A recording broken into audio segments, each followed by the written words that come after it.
In front of me is OPPO K13x, and today I would like to show you how you can operate a voice recorder.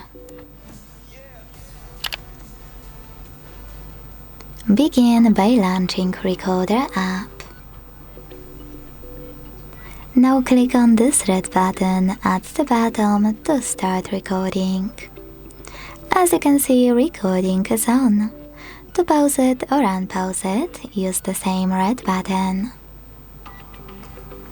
To add a bookmark, click on the left one, and to add a photo mark on the right one.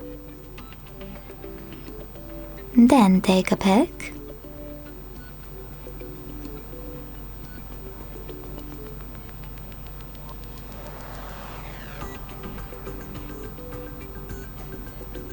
To discard it, use this X on the left, and to add it, this check mark on the right.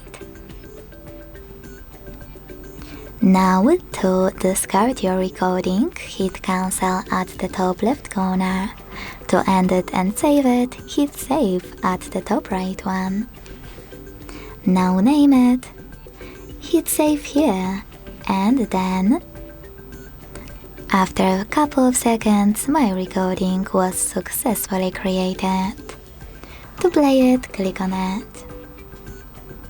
To manage it, use all of those options at the bottom and those at the top right corner. You can also go back, hold your recording here and operate all of those options, like delete. Thanks so much for watching. If you enjoyed this video, leave a like, comment and subscribe. Bye!